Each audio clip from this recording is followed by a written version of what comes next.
Welcome back to the ForbiddenCast. Welcome back, everybody, to episode 54 of the ForbiddenCast. I hope you're all doing well. I'm doing just fine. And how about we get right into it this time, because I don't feel like editing for 6 hours. So a while back, a couple of months ago, I think actually, Boss had teased a new pedal coming out, and that pedal, guess what, is finally out, and it is Boss's take on the classic Roland Space Echo, which was a old, gigantic tape delay. I don't want to say a board. What is the word I'm looking for? Head, maybe, sort of thing. It was just like a really classic effects unit. That's the word I'm looking for. That's the one.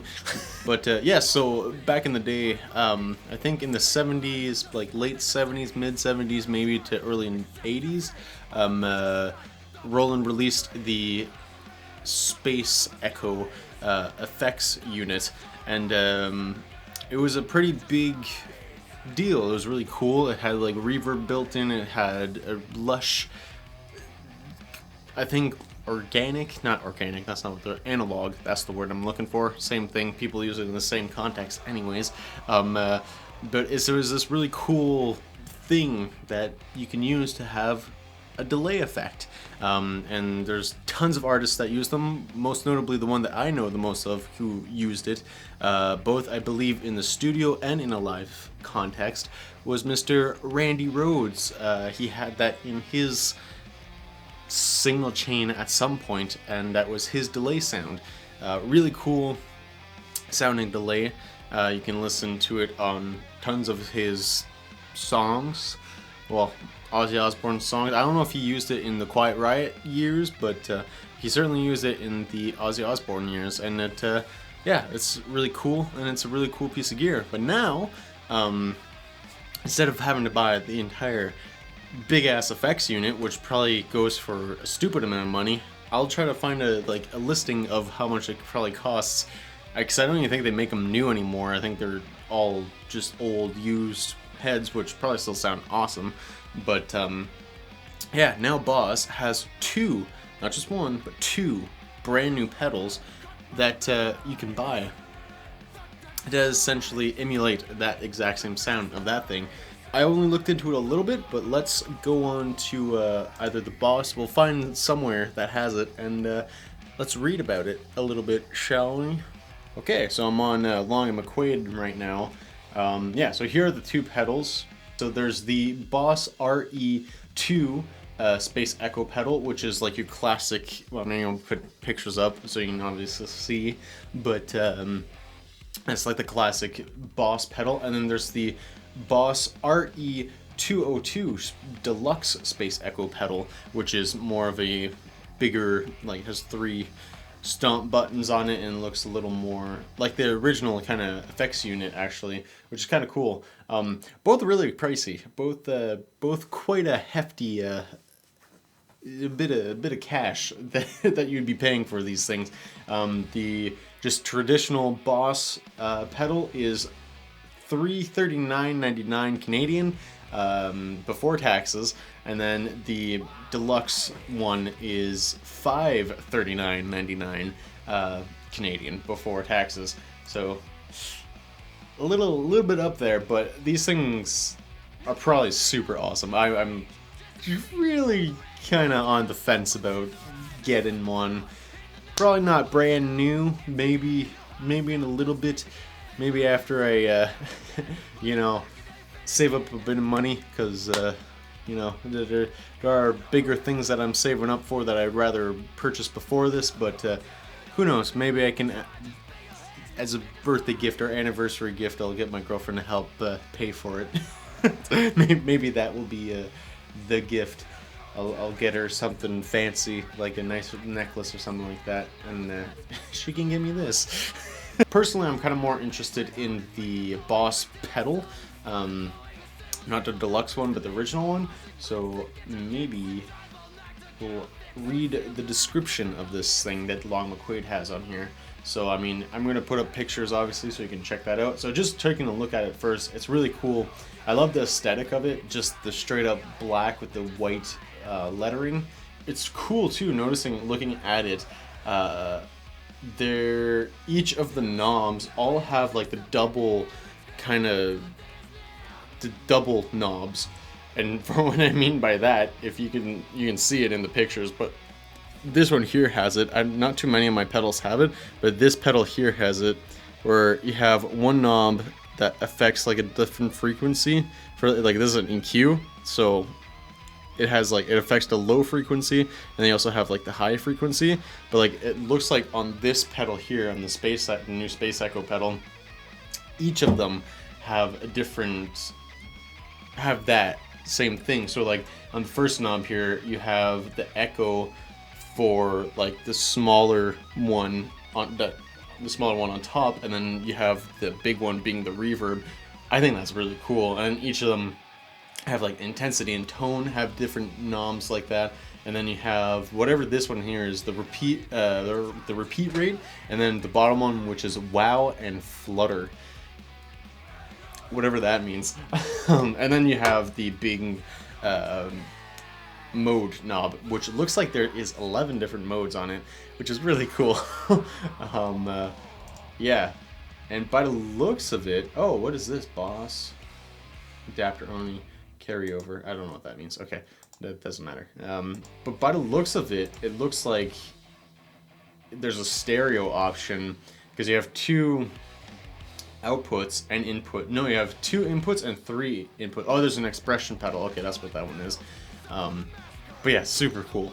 This thing looks awesome. Okay, so let's read the description of this thing. Sorry, I kind of rambled on there a bit, but yeah, I think this is. I'm actually kind of excited for this thing. Yeah, I was excited about the Bluesman pedal a while ago, and as well as the new Fender Hammer Tone, but like, this thing here looks super cool. I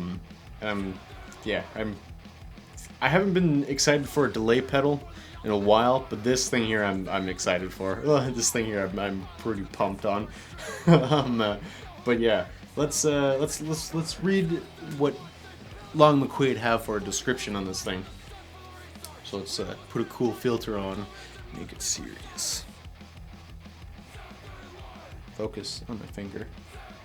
Focus on my finger. Camera. Focus on my finger. Anyways.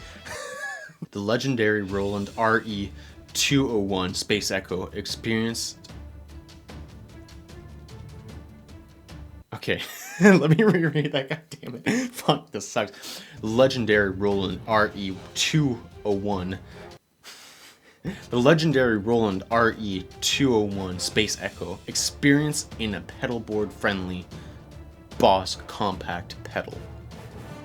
Introduced in 1974 and produced. That just feels weird. Introduced and produced. That feels weird. That feels poorly written. Anyways, let's retry one more time. Introduced in 1974 and produced for over 14 years, the Roland RE-201 Space Echo stands among the most legendary and sought-after effects units in music history. Known for its distinctive rhythmic echo sounds, warm character, and highly playable sonic quirks. This tape-based classic continues to inspire musicians, producers, and audio mixers over 4 decades on. The RE2 squeezes the complete sonic characters of the RE-201 into the famous Boss compact pedal format. Goodness me, pedal format for the first time. An 11 position mode selector provides access to 3 virtual tape heads with and without spring reverb. That's really cool. That's really cool. Actually, I like that idea a lot. and users can balance the echo and reverb blend with independent level knobs. The RE2 also offers powerful features such as wow and flutter control. Don't know what that means. Don't know what any of that means. Um, extended delay time, selectable carryover, stereo. Okay, so it does have stereo. Sweet. Tap tempo, external control support, so you can add an expression pedal. Super cool, also, and more. Ooh. Every behavior of the RE201 is accurately replicated, such as the gradual pitch changing that occurs with repeat rate tweaks, and the runaway feedback that happens when maxing the intensity knob. And with the expressive wow and flutter control, you can conjure all the natural modulation characteristics that are essential to the Space Echo sound. That is really cool. Okay, so that sounds really, really cool. Okay, so there's more to it, but I think I covered most of it, and plus I'm tired of sounding like a dumbass while reading. Yes, I'm really bad at reading out loud. But yeah, that sounds really, really cool to me. I don't know about you guys, but I'm excited about it. Hopefully, I'll get it someday in my hand, and then I can do a review on it, and also just have it because it's cool. Yeah, so anyways, that was one cool new piece of news that I thought I would share with everybody today for in case you missed it. But yeah, super cool. Check it out for yourself if you want to learn more. Yeah, let's move on to this week's song recommendation. For this week's song recommendation, I want to recommend taking a listen to Shadow Academy, who is fronted by Mr. Daniel Lee Avidan, who you may know from Ninja Sex Party. If you're a Game Grumps fan, Game Grumps. He's also done a bunch of his own solo work. He's done stuff with a band called Skyhill. He's done tons of guest appearances on Tupperware Remix Party stuff. He's done tons of stuff. But him and his Ninja Sex Party producer and audio engineer, Jim Roach, who has done tons of stuff with other actual, I don't want to say Ninja Sex Party isn't a big band, but even bigger bands.